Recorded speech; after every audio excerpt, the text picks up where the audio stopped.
Okay, today is Scouse Day. Scouse is a lamb stew from Liverpool. I went online and I found some recipes, but essentially it is lamb, and this is bone-in lamb. It's got some Worcestershire sauce. I'm going to add a little bit of thyme. I'm also going to add some turnips, which weren't in all of the recipes, but it's mostly potatoes, carrots, lamb, and onions. And that's it. Okay, so step one to making the scouse is to brown the lamb. And I happen to have here some rendered beef fat, which I'm going to use.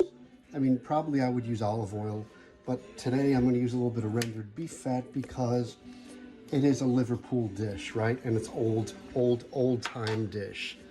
So that's it. I'm going to let that fat melt, and I'm going to start browning the lamb. Okay, so now that the beef fat is melted, I'm going to throw in a few pieces of the lamb. And I'm going to do it in batches because I want to be able to brown them on all sides before I move on to step two. So there's my, actually it looks like it's all going to fit. Actually, it's all going to fit. Okay, so I don't have to do it in batches. Perfect. I'm going to season that with a little bit of salt and pepper, brown it, and then we go on to step two. So that's a little bit of salt and a bit of pepper. Okay, we wait for step two now.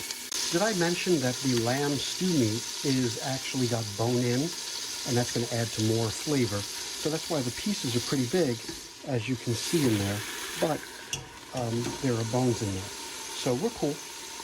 Alrighty, so now it looks like the lamb is brown. I'm going to take it out. Yep, it looks nice.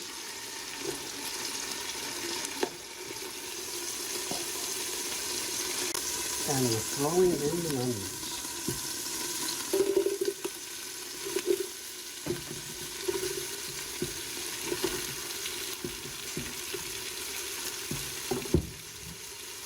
So it uses 2 onions, which seems like an awful lot of onions.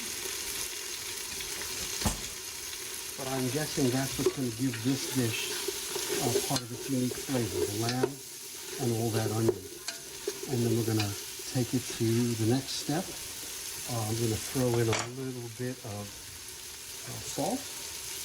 I season it at each step, just a little bit of salt and a little bit of pepper.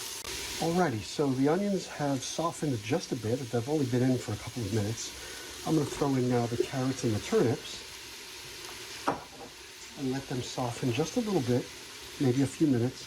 Then I'm going to return the lamb and add the stock and some of the other ingredients. Okay, here's where I'm going to deviate a little bit. Some recipes call for some thyme. I'm only going to put about that much. It's not a lot of thyme. Some recipes call for none of it. And I am going to add the Worcestershire sauce after I add the stock in a little bit.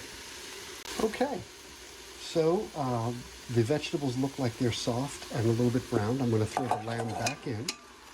Okay, and here's the other way I'm going to deviate from the recipe. I'm going to throw in the stock like you're supposed to. That's about 3 cups. I might add another cup or 2 of water. I'm going to throw in a bouillon because it said that it's okay. Every single recipe said bouillon is okay. I'm going to hit it with the Worcestershire. Just a couple of splashes of Worcestershire. But I'm not going to put in the potatoes just yet. I'm going to wait about an hour. Then I'll put the potatoes and then cook it for another hour because I don't want them too mushy, but the potatoes are supposed to be mushy. All right, now I'm going to move the scouse to the back burner, get it going, give it about an hour, and then we're going to add the potatoes, give it another hour, hour and a half. So those potatoes are going to be mushy, but not as mushy as if I added them now. So an hour has passed.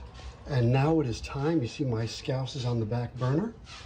An hour has passed. I'm going to throw the potatoes in. Hold on. And that's the sauce for my mussels in the front burner there. I'm going to throw in those potatoes. Set a new timer for about an hour, hour and a half. And then the scouse is done. And here's our mussels. Well, the mussels aren't in there yet. That's just the sauce. Alrighty, and here's the finished scouse plated. So this is our first time ever doing this.